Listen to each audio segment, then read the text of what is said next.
हे what's up guys, welcome back once again. दोस्तों, आज की कहानी जो एक्सप्लेन करने जा रहे हैं उसका नाम है द टॉप अप गेम। कहानी की शुरुआत में हम याहू को देखते हैं जो अभी 19 साल का एक कॉलेज स्टूडेंट है, पर उसका मन पढ़ाई में कम और गेम में ज़्यादा लगता है। हर समय वो बस पबजी या फ्री फायर ही खेलता रहता है। उसके घर में सिर्फ उसके पापा हैं जिनकी एक फोटो कॉपी की दुकान है और उसी के पैसों से वो घर का सारा खर्चा चलाते हैं। पर याहू वो उनका इस काम में ज़रा सा भी मदद नहीं करता, सिर्फ गेम के चक्कर में लगा रहता है।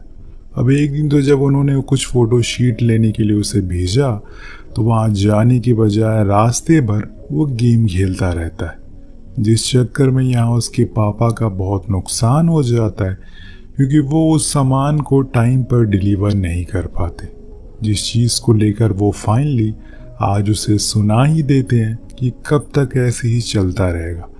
तुम्हें भी खुद को समझना चाहिए, वरना अगर ऐसे ही एक दिन मैं मर गया तो उसके बाद तुम क्या करोगे। वो उसे बहुत कुछ बोल देते हैं जिस चीज़ का याहू को थोड़ा सा बुरा लगता है। उसे शर्मिंदगी भी महसूस होती है और इसीलिए वो अपने रूम में जाकर सो जाता है। लेकिन कुछ देर बाद वो फिर से गेम खेलना शुरू कर देता है। क्या करे, वो भी आदत से मजबूर है। पर आज उसे कुछ बहुत ही अजीब सा मैसेज आता है कि वो इस गेम को खेल कर पैसे भी कमा सकता है। ये देखकर वो थोड़ा हैरान हो जाता है कि ऐसा कैसे हो सकता है। दरअसल ये उसके गेम में खेल रहे एक दोस्त का मैसेज था जो उसे अपने एड्रेस पर बुला रहा था। जिसके बाद याहू उस गेम को खेलते खेलते सो जाता है। लेकिन अगले दिन वो उस जगह पर पहुंचता है जिसका नाम रैम्पेज है। वहाँ उसकी तरह और भी बहुत सारे गेमर्स थे और कुछ ऐसे लोग भी थे जिन्हें वो बचपन से देखते हुए आ रहा है। वहाँ उसकी मुलाकात सिड से होती है, वही इंसान है जिसे उसने कल मैसेज किया था। वो उसे अपने एक दोस्त से मिलवाता है जिसका नाम है पिंच। अब दोनों का एक गेम होता है जिसमें याहू शुरुआत में तो बहुत अच्छा खेलता है, लेकिन फिर आखिर में वो कुछ ही देर में हारने लगता है क्योंकि जो उनके सामने वाला आदमी था वो एक रैंक पुशर होता है। यानी कि वो जीतने के लिए नहीं बल्कि रैंक पुश करने के लिए खेल रहा था, जिसकी वजह से वो उसके ऊपर छुप कर हमला करता है और इस हार से याहू बहुत मायूस हो जाता है और बाहर आ जाता है। लेकिन सिड उसे बाहर आकर रोकता है और कहता है कि मुझे पता है कि तुम पिंच से अच्छा खेलते हो, लेकिन अगर तुम्हें पैसे कमाने हैं तो तुम्हें रैंक पुश करना होगा। वो कहता है कि मैं कुछ समझा नहीं। तो सिड उसे समझाता है कि तुम्हें मैं कुछ अकाउंट दूंगा जिसकी तुम्हें रैंक पुश करनी होगी और जितने अकाउंट की तुम जितनी हाई रैंक पुश करोगे तुम्हें उतने ही ज़्यादा पैसे मिलेंगे। अब यहाँ मैं उन लोगों को बता दूं जिन्हें इसके बारे में कुछ आइडिया नहीं है। दरअसल पबजी या फ्री फायर में रैंक होती है हर एक प्लेयर की, जैसे कि गोल्ड, डायमंड या फिर सिल्वर। और कुछ लोग इन्हें पैसे देकर पुश करवाते हैं क्योंकि उन्हें अच्छा लगता है कि वो हाई रैंक पर है। अब यही काम अब याहू को करना होगा, लेकिन याहू कहता है कि ये तो लॉ के अगेंस्ट है क्योंकि ऐसे कभी भी वो अकाउंट बंद हो सकता है। तो सिड का कहना था कि पैसे ऐसे ही कमाए जाते हैं। याहू कुछ जवाब नहीं देता और घर आ जाता है जहाँ पर वो देखता है कि उसके डैड चुपचाप बैठे टीवी देख रहे हैं। वो उसे कुछ कहते तो नहीं है, तो वो अपने रूम में चला जाता है और पूरी रात यही सोचता रहता है क्या वो सच में इस काम को शुरू कर दे। अगर उसे अच्छे पैसे मिलेंगे तो सच में उसकी जिंदगी बदल सकती है और उसके पापा की भी। इसीलिए सुबह होने पर उसने अपना फैसला ले लिया था। वो पहुंच जाता है सिड के पास। जी हाँ दोस्तों, वो इस काम को करेगा, पैसे किसको नहीं चाहिए। अब उसे सिड पूरा सीन बताता है कि आखिर वो क्या करते। दरअसल उसे महीने में 9 आईडीज दी जाएंगी उन लोगों की जिन्हें अपना रैंक पुश करवाना है, जिसके बदले में वो हमें पैसे देंगे और जितनी ऊंची वो रैंक करके देगा उसे उतने पैसे मिलेंगे। वो उसे एक डेमो भी करके दिखाता है जिसमें सिड को 2.5 लाख से ज़्यादा पैसे ट्रांसफ़र किए गए थे जस्ट अभी, क्योंकि उसने एक क्लाइंट की कॉन्करर रैंक तक पुश करा थी। फिर क्या था, याहू, सिड, पिंच और उसकी गर्लफ्रेंड चारों लग जाते हैं इस काम में और एक ही महीने में ये सभी अच्छे पैसे कमाना शुरू कर देते हैं। शुरुआत में तो याहू को थोड़ा कम पैसे मिलते हैं, लेकिन फिर भी वो खुश होता है। अब एक दिन वो अपनी गर्लफ्रेंड किटी को कॉल करता है और कहता है कि उसकी नई जॉब लग गई है, क्या वो उससे मिल सकती है। लेकिन वो कहती है कि मेरा 2 दिन बाद जन्मदिन है, हम उस दिन मिलेंगे। अब वो मान जाता है और नेक्स्ट डे वो अपने कॉलेज के लिए निकल रहा होता है कि उसके डैड उसे किराए के पैसे देते हैं, लेकिन वो आज पहली बार उनसे पैसे लेने से मना कर देता है क्योंकि अब उसके पास पैसे आ गए हैं। और ये देखकर उसके डैड भी हैरान थे। उधर याहू कॉलेज जाने के बजाय अपनी टीम के पास पहुंच जाता है। वहां जाकर उसे पता चलता है कि सभी लोग एक रोड ट्रिप के लिए जा रहे हैं। वो उसे भी अपने साथ ले जाता है, जहां वो लोग एक बड़े होटल में स्टे करते हैं। वहीं सीड अपने न्यू क्लाइंट को भी अभी हायर करने में लगा हुआ था। उधर याहू पिंच की गर्लफ्रेंड के साथ काफी बातें करता है, पर उसी रात में उनकी कुछ लोगों के साथ लड़ाई भी हो जाती है, जिसमें उन्हें काफी चोट आती है, तो वहां से चले जाते हैं। लेकिन अगले दिन याहू को याद आता है कि आज तो सैटरडे है, आज किटी का बर्थडे है। वो अपना फोन चेक करता है तो देखता है कि उसमें बहुत सारी कॉल थी, लेकिन वो पूरी रात मस्ती करने के चक्कर में उसकी कॉल पिक नहीं कर पाए। तो वो सीधा किटी के घर पहुंचता है केक लेकर, पर वो उसे अंदर आने से मना कर देती है और कहती है कि मुझे जिस इंसान की सबसे ज़्यादा ज़रूरत थी वही नहीं आए मेरे बर्थडे पर याहू का कहना था कि वो उसके कहने पर ही जॉब कर रहा है, लेकिन यहाँ किटी को पता है कि वो क्या काम करता है और इसीलिए वो कहती है कि तुम जो काम कर रहे हो वो इल्लीगल है। अगर किसी दिन पुलिस को ये पता चला तो वो तुम्हें बंद कर देगी, इसीलिए बेहतर है कि तुम यहाँ से चले जाओ। ये बोलकर वो अंदर चली जाती है और याहू वहीं बैठकर रोने लगता है क्योंकि हर चीज़ आप पैसों से पूरा नहीं कर सकते। अब घर आने पर उसके डैड भी उसे बोलते हैं कि वो दिन से कहाँ पर था, लेकिन वो कुछ जवाब नहीं देता और सीधा अपने रूम में आ जाता है, जहाँ पर वो किटी के कुछ देर पहले अपलोड की गई फोटोज को देख रहा था, जिसमें वो एक लड़की के साथ केक काट रही थी। ये देखकर उसे बहुत रोना लगता है और बुरा भी आता है। वो पूरी रात रो रो कर गुजार देता है। नेक्स्ट डे वो सिड के पास जाता है, जो उसकी ऐसी हालत देखकर समझ जाता है कि जरूर कुछ हुआ है, क्योंकि उसका काम में भी मन नहीं लग रहा था। इसीलिए वो उसे समझाता है कि आज के समय में हर चीज बिकती है, जिसको खरीदने के लिए तुम्हें पैसों की जरूरत पड़ेगी, इसीलिए पहले तुम पैसे कमाओ और फिर वो सब खरीद लो। याहू को समझ आ गया और इसीलिए वो अपना उस दिन का काम खत्म करके घर लौटता है तो देखता है कि उसके डैड गिरे पड़े हैं। वो फौरन उन्हें हॉस्पिटल लेकर जाता है, जहां उसे पता चलता है कि उन्हें दिल का दौरा आया हुआ है। उसका उन्हें जल्दी से इलाज कराना होगा, लेकिन उसके डैड मना कर देते हैं क्योंकि उन्हें पता है कि उनके पास पैसे नहीं है। लेकिन तभी वो देखते हैं कि याहू ने सभी हॉस्पिटल बिल पे कर दिया, जिस चीज को देखकर वो हैरान थे, उसके पास इतने पैसे कहाँ से आए।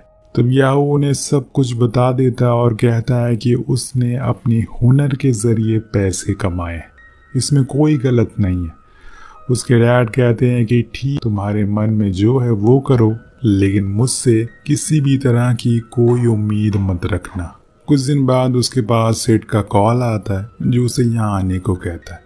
जब वो उनके पास पहुंचता है तो देखता है कि वहां पर काफी सारे ब्रांड न्यू आईफोन रखे हुए हैं, जिन्हें देखकर वो सवाल करता है कि ये क्या है। तो सेठ बताता है कि अब हमें इस चीज को एक लेवल और ऊपर लेकर जाना होगा, जिसके लिए हमें ज्यादा लोग और ज्यादा फोन की जरूरत पड़ेगी, और इसीलिए जिसके पास भी जो भी भरोसेमंद आदमी है उसे वो लेकर आ जाए। अब याहू को अपना पड़ोसी जैंग याद आता है। वो भी उसी की तरह पूरा दिन गेम खेलता रहता है, इसीलिए वो उसे भी ज्वाइन कर लेता है। फिर क्या था, ये लोग पूरी जान लगा देते हैं और दिन ब दिन इनकी इनकम डबल से ट्रिपल होने लगती है। याहू कुछ ही दिन में इतने पैसे कमा लेता है जिससे कि वो एक ब्रांड न्यू सुपर कार खरीद सकता है। उधर सिड ने तो सारे रिकॉर्ड तोड़ दिए थे। उसको एक महीने में लगभग 40 लाख का प्रॉफिट हुआ था, जो देखकर वो हैरान था। लेकिन इनकी टीम में एक बंदा नशे की हालत में धुंध हो जाता है, जो हर समय कुछ न कुछ नशा करता ही रहता था, जिस वजह से उसका गेम भी खराब होने लगता है। उधर पिंच की गर्लफ्रेंड जूलिया याहू की तरफ अट्रैक्ट होना शुरू हो गई थी। वो उसे अपने ऑफिस भी ले जाती है, जहाँ पर वो लोगों के कमेंट्स पढ़ती है जो कि उसकी तारीफ कर रहे थे। जिसके बाद वो दोनों साथ में काफी समय बिताते हैं और फिर जूलिया घर आ जाती है। उधर सिड पिंच को समझाता है कि तुम्हें काम पर ध्यान देना होगा, क्योंकि वो एक प्रो प्लेयर था।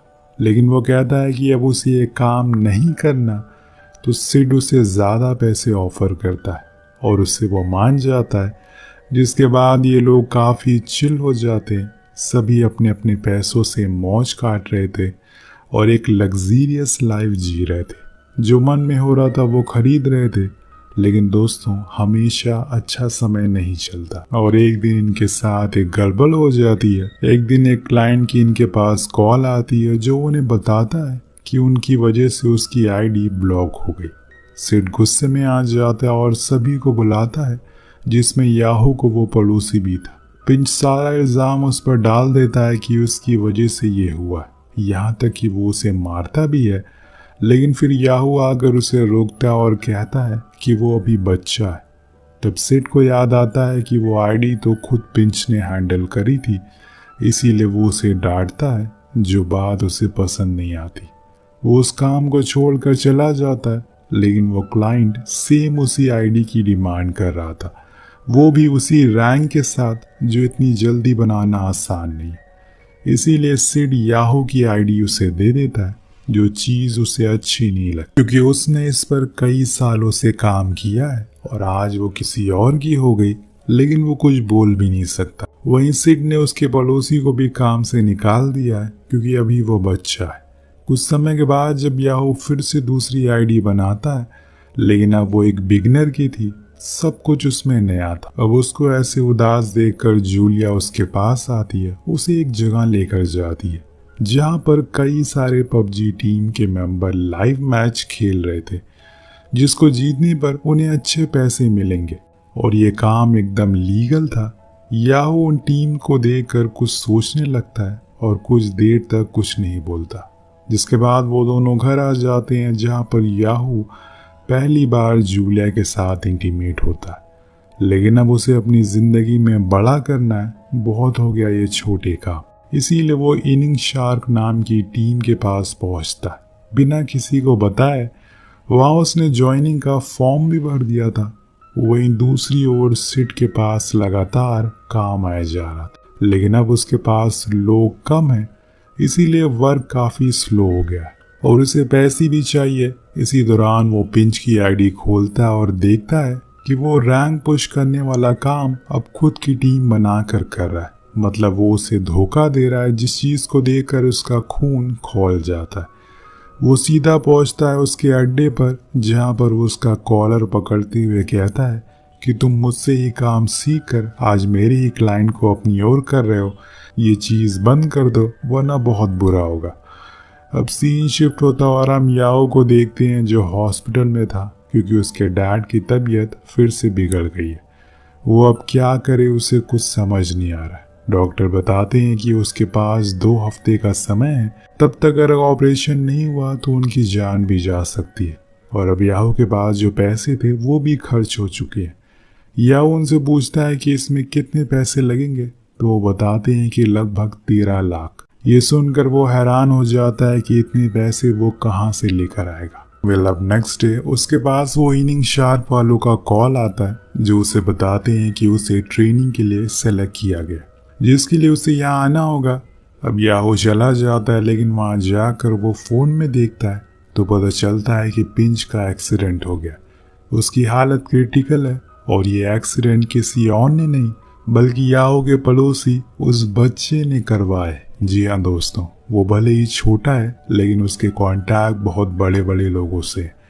याहू फौरन उसके पास जाता और उसे मारते हुए कहता है कि अगर इस बारे में किसी को कुछ पता चला तो पता है ना वो तुम्हारे साथ क्या करेंगे, तुम्हारी दादी के ऊपर क्या गुजरेगी। दरअसल ये उसने किस लिए किया, क्योंकि पंच ने उसे उस दिन बहुत मारा था और सबके सामने बेइज्जती भी की थी, इसीलिए उसने बदला लिया। जब जूलिया को भी पता चलता है कि पिंच के बारे में तो वो सीधा सिड के पास जाती है, क्योंकि उसे लगता है कि उसने ये करवाया है, क्योंकि उसकी कुछ दिन पहले उससे लड़ाई हुई थी। इसीलिए वो उस काम को छोड़कर चली जाती है। मतलब एक एक करके लोग वहां से छोड़कर जाते जा रहे हैं और सिड पूरी तरह से अकेला हो चुका है। कहानी आगे बढ़ती है और हम देखते हैं कि एक दिन सिड के पास एक बंदा आता है जो उसे बताता है कि उसके लिए 20 आईडी का कॉन्ट्रैक्ट है, जिसके रैंक पुश करने के लिए उसे 35 लाख मिलेंगे। लेकिन सिड के पास तो लोग ही नहीं है, वो तो अकेला है, पर वो फिर भी उस कॉन्ट्रैक्ट को ले लेता है। अब उसी रात उसके पास याहू आता है और कहता है कि उसे कुछ पैसे चाहिए अपने डैड के लिए। तब वो उसे उस कॉन्ट्रैक्ट के बारे में बताता है और कहता है कि हम दोनों इसे पूरा कर देते हैं 3 दिन में, जिसके बाद दोनों आधा आधा बांट लेंगे। अब याहू मान जाता है और काम पर लग जाता है। लेकिन दोस्तों ये चीज़ इतनी आसान नहीं थी, क्योंकि हर आईडी को कुछ घंटों में कॉन्करर पर लाना नामुमकिन है। लेकिन याहू अपनी पूरी जान लगा देता है। उधर सिड देखता है कि उसका ग्राफ अब तेजी से नीचे जाता जा रहा है, सारे क्लाइंट अब खत्म होते जा रहे हैं। इसे गुस्से में वो अपनी टीम मेंबर जूलिया के एक प्राइवेट वीडियो को लीक कर देता है, क्योंकि वो उसे ऐसे छोड़कर चली गई थी। जब इस चीज़ की खबर बाहर लोगों को पता लगती है तो सभी उसका मजाक बनाते हैं, जिससे जूलिया ट्रॉमे में चली जाती है और खुद को कई दिनों तक रूम में बंद कर लेती है। इधर इन दोनों ने जैसे तैसे करके उस टास्क को पूरा कर लिया था, जिसके बाद याहू उसके पास जाता है अपने पैसे लेने के लिए। लेकिन वो उसे कहता है कि तुम्हें कुछ और आईडी पुश करनी होगी, उसके बाद ही पूरे पैसे मिलेंगे। जिस चीज़ को सुनकर वो बहुत गुस्से में आ जाता है। मतलब उसने काम करवा लिया लेकिन पैसे नहीं दे रहा है और अभी उसे पैसों की सख्त ज़रूरत है। इसीलिए वो जूलिया से मिलने जाता है, जिसे अपना पूरा लुक ही चेंज कर लिया था। उसकी वजह से वो उसे बताती है कि ये सब सिड का करा हुआ है, उसने मेरी एक वीडियो लीक कर दी, जिसके बाद मुझे ये कदम उठाना पड़ा। फिर अब जब उसे याहू के डैड के बारे में पता चलता है तो वो उसे अपने कमाए हुए पैसे दे देती है, क्योंकि अब इन चीज़ों से दूर होना चाहती है। उन्हीं पैसों को लेकर वो हॉस्पिटल चला जाता है और अपने डैड को बताता है उसने बिल पे कर दिया है। कहानी आगे बढ़ती है और 2 दिन बाद जब हम सिड को एक बार में देखते हैं तो वहाँ पर टीवी न्यूज़ आ रही होती है कि जो गेम डेवलपर थे उन्हें पता चल चुका है कि कुछ लोग इसका मिसयूज कर रहे हैं। तभी सिड के पास कॉल आती है, एक क्लाइंट की आईडी ब्लॉक हो गई है और इसी समय टीवी पर सिड की फोटो भी शो होने लगती है। ये काम किसी और ने नहीं बल्कि जूलिया ने किया था। उसने ही पुलिस को सब कुछ बताया था, लेकिन अपनी आइडेंटिटी छुपाकर। अब सिड वहां से भागना शुरू करता है, लेकिन कुछ लोग उसे पकड़ लेते हैं, क्योंकि उन्होंने लाखों रुपए इस गेम में सिड ने लगाए थे और जो कि अब सारे पैसे डूब चुके हैं। इन चीजों का वो मास्टरमाइंड होता है, इसीलिए सारा कसूर उस पर जाता है। अब सभी उसे बहुत मारते हैं और फिर पुलिस भी उसे पकड़ कर ले जाती है। वहीं जूलिया अब दूसरे शहर शिफ्ट हो चुकी है। इधर जब याहू को पता चलता है कि ये काम बंद हो चुका है तो वो फाइनली अपने डैड की शॉप पर हाथ बटाना शुरू कर देता है। लेकिन उसके दिल में अभी भी कहीं न कहीं वो सपना है कि एक दिन उसे पबजी का एक बहुत बड़ा प्लेयर बनना है। पर यहाँ एक और बंदे के कंधों की जिम्मेदारियों ने उसके सपनों को ख़त्म कर दिया। वो फिर वहीं लौट आया जहाँ से वो सालों पहले उसने शुरुआत की थी। वही पिंच भी अब ठीक हो गया है, लेकिन अब सब कुछ ख़त्म हो गया है। उसकी गर्लफ्रेंड चली गई है, पैसे चले गए, दोस्त भी चले गए। हालांकि कई साल बाद उसे एक दिन सिड दिखाई तो देता है, लेकिन वो बिना बात करे वहाँ से चला जाता है। और इसी तरह एक गलत काम ने सारे दोस्तों की ज़िंदगी बर्बाद कर दी। इसी के साथ ये कहानी यहीं ख़त्म हो जाती है।